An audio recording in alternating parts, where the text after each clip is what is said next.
이 시간부터 몇 번에 걸쳐서 이화영 목사님의 책 발칵 뒤집힌 기독교 구원론에 수록된 내용 중에서 핵심적인 부분을 소개해 드리겠습니다. 자세한 내용은 그 책을 참고하시기 바랍니다. 성경에서 구원을 탐구하는 이들은 누구나 성경이 제시하는 구원론에서 두 가지 난제에 직면하며 큰 당혹감을 느낍니다. 첫째, 성경의 한편으로는 오직 은혜로 말미암는 구원을 강조하는 반면 다른 한편으로는 행위가 동반되는 구원을 가르치는 것처럼 보이는 점 때문에 고민합니다. 사도행전 15장 11절 그러나 우리는 그들이 우리와 동일하게 주 예수의 은혜로 구원받는 줄을 믿노라 하니라. 야고보서 2장 14절 내 형제들아 만일 사람이 믿음이 있노라 하고 행함이 없으면 무슨 유익이 있으리요 그 믿음이 능히 자기를 구원하겠느냐? 둘째, 성경이 성도는 이미 구원을 받았다고 선언하는 동시에 성도는 아직 구원을 받지 못했다고 선포하는 점 때문에 당황합니다. 에베소서 2장 8절 너희는 그 은혜에 의하여 믿음으로 말미암아 구원을 받았으니 이것은 너희에게서 난 것이 아니요 하나님의 선물이라. 빌립보서 2장 12절 그러므로 나의 사랑하는 자들아 너희가 나 있을 때뿐 아니라 더욱 지금 나 없을 때에도 항상 복종하여 두렵고 떨림으로 너희 구원을 이루라. 이 난제가 오랜 세월 동안 해결되지 못하면서 기독교의 구원론이 크게 네 가지 학설로 나뉘었습니다. 루터주의 구원론, 칼빈주의 구원론, 알미니안주의 구원론, 그리고 천주교의 구원론이 그것입니다. 이 난제를 해결하지 않은 채로 기독교의 4대 구원론이 만들어졌기 때문에 4대 구원론 중에 어느 것을 믿어도 구원의 확신을 가지기가 매우 어렵습니다. 실제로 4대 구원론 중에 하나를 믿는 성도들 대부분이 자신의 구원을 확신하지 못해서 지옥의 공포에 시달리고 있습니다. 어떤 이들은 자신의 구원에 대한 절망감으로 신앙생활을 포기하거나 이단의 미혹에 빠지기도 하며 심지어 자신의 구원에 완전히 절망하여 극단적인 선택을 하는 비극적 상황에 이르기도 합니다. 저도 이 책을 쓰던 중에 구원론의 난제를 해결하지 못해서 몇 달간 집필을 중단해야만 했습니다. 아무리 생각해도 해결책이 보이지 않았습니다. 답답함 속에서 시간을 보내던 2005년 12월 6일 아무 생각 없이 방에 앉아 있을 때 하나님께서 구원론 난제들의 일부를 풀어주셨습니다. 그 기쁨은 이루 말할 수 없었습니다. 그 후에도 주님은 계속 구원론의 난제들을 풀어주셨고 마침내 2010년 7월 30일 오전 6시경 마지막 난제까지 해결해 주셨습니다. 이로써 기독교의 구원론의 코페르니쿠스적인 변혁이 일어났습니다. 지금부터 몇 번에 걸쳐서 그것을 나누도록 하겠습니다. 1. 사람에게 영혼의 구원이 필요한 이유. 하나님이 첫 번째로 창조하신 사람은 아담입니다. 하나님은 아담을 자유의지를 가진 존재로 창조하셨고 인류의 대표로 만드셨습니다. 그런데 아담은 그 자유의지로 하나님께 불순종하는 죄를 지었습니다.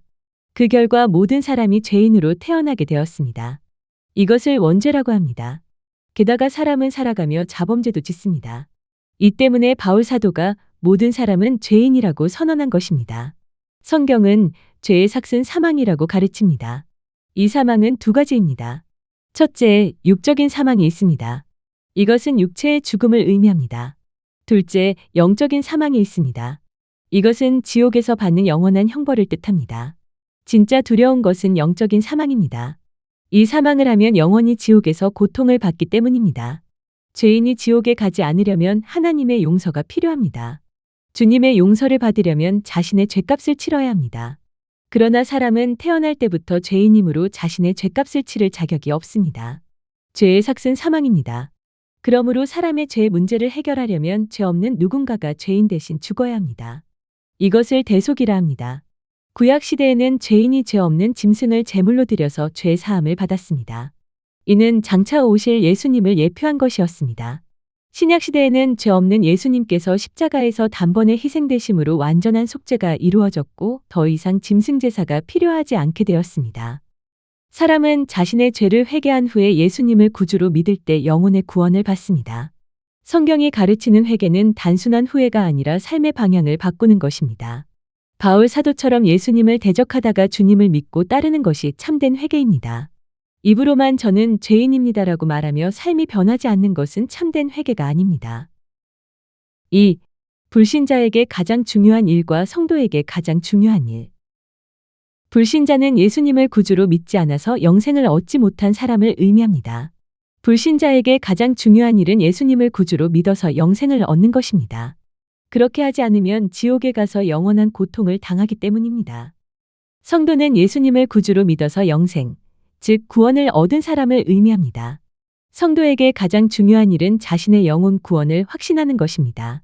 성도가 자신의 영혼 구원을 확신하지 못하면 자신의 행위로 영혼 구원을 이루려다 지쳐서 교회 다니기를 중단하거나 여기저기 구원의 길을 찾다가 이단에 빠지거나 심지어 자기의 구원에 완전히 절망해서 극단적인 선택을 할 수도 있기 때문입니다. 그렇다면 성도는 어떻게 해야 자신의 영혼 구원을 확신할 수 있을까요? 이에 관해 요한 사도는 다음과 같이 말했습니다. 요한일서 5장 11절 또 증거는 이것이니 하나님이 우리에게 영생을 주신 것과 이 생명이 그의 아들 안에 있는 그것이니라. 본문에 하나님의 아들의 이름을 믿는 너희는 예수님을 구주로 믿어서 영생을 얻은 성도들을 의미합니다. 본문에 이것을 쓰는 것은 성경을 기록하는 것을 뜻합니다. 본문에 있음에 사용된 헬라어 현재형 동사 기본형 에코는 과거에 얻은 것을 지금도 소유하고 있을 때 사용하는 단어입니다. 누가복음 16장 28절에 내 형제 다섯이 있으니에 현재형 동사 에코가 사용되었습니다. 본문은 과거에 태어난 내 형제 5명이 현재도 내 형제로 존재하고 있다는 뜻입니다. 본문에 있으니를 현재 내 형제 5명이 태어나는 중에 있다고 번역하면 오역이 됩니다. 마찬가지로 요한일서 5장 13절에 있음을 현재 영생을 소유하는 중에 있다고 번역하면 오역이 됩니다. 본문은 과거에 소유한 영생을 현재도 소유하고 있다는 뜻입니다. 요한복음 3장 16절을 보면 예수님이 독생자를 믿는 자마다 영생을 얻는다고 선포하셨음을 알 수 있고 요한복음 6장 47절을 보면 주님이 믿는 자는 영생을 가졌나니라고 천명하셨음을 알 수 있습니다. 따라서 성도가 예수님을 믿을 때부터 영생을 소유한 것을 알 수 있습니다. 이 때문에 요한 사도가 성도들은 과거에 얻은 영생을 지금도 소유하고 있다고 선언한 것입니다. 요한일서 5장 13절의 영생은 영원히 절대로 지옥에 가지 않는 생명을 의미합니다. 이 때문에 예수님이 요한복음 10장 28절의 헬라어 원문을 통해 내가 그들에게 영생을 주었노니 그들은 영원히 결코 멸망하지 아니할 것이여라고 선포하신 것입니다. 따라서 요한 사도의 말이 내가 성도들이 절대로 지옥에 가지 않는 것을 가르쳐 주려고 성경을 쓴다는 뜻임을 알 수 있습니다. 이를 볼 때 하나님이 성경을 기록하신 목적들 중에 하나가 성도들에게 구원의 확신, 즉 영생의 확신을 주기 위함임을 알 수 있습니다. 그러므로 성경을 이해하기 힘든 성도들을 제외한 모든 성도는 열심히 성경을 공부하여 자신의 구원을 확신해야 정상적으로 신앙생활을 하는 것입니다. 그러나 현실은 정반대입니다. 매우 안타깝게도 대부분의 성도들은 자신의 구원을 확신하지 못합니다. 그들은 신앙생활을 열심히 할 때는 구원의 확신을 가지지만 신앙생활을 게을리할 때는 지옥의 공포에 시달립니다. 어떤 성도들은 하루에도 몇 번씩 천국과 지옥을 오락가락합니다. 심지어 어떤 성도들은 열심히 성경을 공부함에도 자신의 구원을 확신하지 못해서 큰 시험에 빠집니다. 이 책을 통해 구원의 확신을 얻은 시 권사님은 저에게 매우 끔찍한 실화를 들려주었습니다. 제가 아는 어떤 목사님의 아드님이 전도사님이었는데 어느 날 실수로 간음죄를 지었습니다.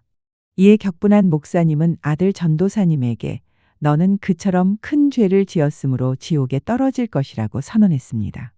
이에 큰 충격을 받은 아들 전도사님은 절망을 이기지 못하고 자살했습니다. 그러자 아버지 목사님도 아들 전도사님을 따라서 자살했습니다. 그 목사님과 전도사님이 이화영 목사님의 책을 읽었더라면 자살하지 않았을 텐데 너무나 안타깝습니다. 자신이 자꾸 죄를 짓는 것과 지은 죄를 회개하지 못하는 것 때문에 지옥의 공포에 떨다가 이단의 구원론에 미혹된 성도들도 많습니다.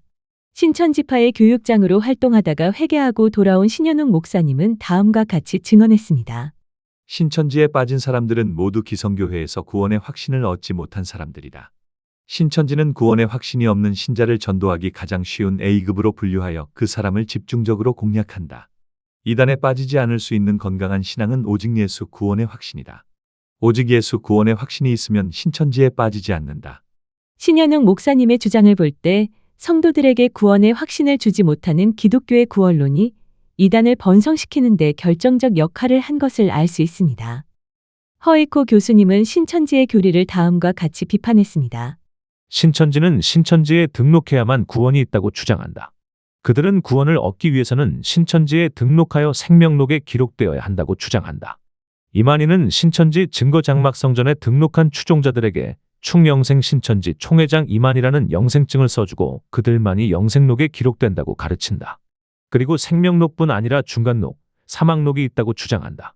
신천지에 충성하고 열심히 추수하면 생명록에 있는 것이고 믿음이 미지근하고 교회에 잘 나오다가 안 나오다가 하면 중간록, 아예 안 나오거나 탈퇴한 사람은 사막록으로 옮겨진다고 주장한다. 그들은 신천지 교적부가 바로 생명책이라고 주장한다. 자신의 구원에 절망하여 사역을 포기하거나 교회 생활을 중단한 성도들도 많습니다. 그들 중에서 김명순 전도사님의 간증을 소개하겠습니다. 얼마 전에 변승우 목사님의 진짜 신자도 진짜 버림을 받을 수 있다는 책의 제목을 보며 얼마나 큰 충격을 받았는지 모릅니다. 그런데다가 그 즈음에 덕정사랑교회 최보라 목사님의 지옥 간증을 보고서는 너무나도 무섭고 불안해서 정서가 안정이 안 되어서 손에 일이 잘 잡히지 않았습니다. 나는 분명히 구원을 받았는데 잘못하면 지옥에 갈 수도 있겠구나. 저는 너무나 큰 상처를 받은 가슴을 안고 울며 불며 비명을 질러댔습니다. 하나님은 인간 부모의 사랑만도 못한 하나님이야. 이런 하나님을 사랑해 하나님이라고? 그 사랑을 전하라고? 난 절대 못해. 그동안 나름대로 열심히 전도하며 살았는데 이제는 더 이상 전도할 자신이 없었습니다. 자기 자녀가 죄를 많이 짓는다는 이유로 지옥불에 던져버리는 하나님을 어떤 사람이 사랑의 하나님으로 믿을까? 이것을 생각하니 도저히 전도할 자신이 없었습니다. 앞서 설명한 것처럼 하나님은 성도들에게 구원의 확신을 주기 위해 성경을 기록하셨습니다.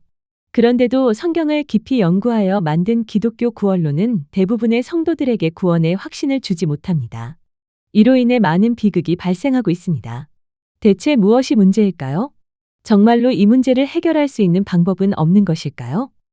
결론부터 말씀드리면 저는 하나님의 큰 은혜로 성도가 자신의 구원을 확신하지 못하는 세 가지 이유를 깨달았습니다. 첫 번째 이유는 성경의 구원론 난해 구절들을 오해하기 때문입니다. 두 번째 이유는 사람이 예수님을 구주로 믿을 때 얻는 영생을 충분히 공부하지 않기 때문입니다. 세 번째 이유는 성도의 영의 상태를 충분히 공부하지 않기 때문입니다. 성도는 이 세 가지를 해결하면 얼마든지 자신의 구원을 확신할 수 있습니다. 이 모두를 한꺼번에 설명하기 어려우므로 성경의 구원론 난해 구절들부터 설명하겠습니다. 대표적인 구원론 난해 구절들은 다음과 같습니다. 야고보서 2장 14절 행함이 없는 믿음으로는 구원받을 수 없다. 빌립보서 2장 12절 두렵고 떨림으로 너희 구원을 이루라. 마태복음 7장 21절 하나님의 뜻대로 행하는 자라야 천국에 들어가리라. 히브리서 6장 4절로 6절 한번 빛을 받고 타락한 자들은 다시 회개할 수 없다. 대부분의 목회자들은 이 구절들을 근거로 강력하게 행위구원론을 주장합니다. 심지어 대부분의 성도들은 지옥에 갈 것이라고 주장하는 이들도 있습니다. 반면에 일부 목회자들은 고의적으로 이 구절들을 외면하거나 이 구절들을 전혀 납득이 되지 않게 설명하며 우격다짐식으로 은혜구원론을 주장합니다. 이 주장들은 어느 것을 믿어도 자신의 구원을 확신하기 어렵습니다. 또 다른 문제도 있습니다. 로마서 3장 9절로 18절에 기록된 것처럼 사람은 누구나 죄를 짓고 삽니다. 일단 죄를 지으면 회개하기 힘듭니다. 죄를 지은 사람에게 사탄과 악령들이 합법적으로 권리를 행사하기 때문입니다. 자꾸 죄를 짓거나 지은 죄를 충분히 회개하지 못하는 성도는 자신의 구원을 확신하기가 더욱 어렵습니다. 이보다 더욱 당혹스러운 문제가 있습니다. 예수님과 사도들이 행위구원을 가르치신 것처럼 보이는 것이 가장 큰 문제입니다. 예수님은 산상수훈을 통해 티끌만큼 죄를 지어도 지옥에 간다. 하나님처럼 온전하게 살아야 천국에 갈 수 있다고 선포하셨습니다. 부자 청년에게는 내 재산을 모두 팔아서 가난한 사람들에게 주어야 영생을 얻을 수 있다고 선언하셨고, 율법 교사에게는 선한 사마리아인처럼 살아야 천국에 갈 수 있다고 선포하셨습니다. 사도들은 서신서를 통해 성도들도 행위로 구원을 받아야 한다고 가르쳤습니다. 특히 야고보서가 그렇습니다. 따라서 예수님과 사도들이 그렇게 가르치신 이유를 깨닫지 못한 채로 기존의 구원론들 중에 하나를 믿는 성도는 자꾸 죄를 짓거나 지은 죄를 충분히 회개하지 못할 경우에 자신의 구원을 확신하는 것이 거의 불가능합니다. 실제로 대부분의 성도들은 신앙생활을 열심히 할 때만 구원의 확신을 가집니다. 천국과 지옥을 오락가락하는 이들이 많습니다.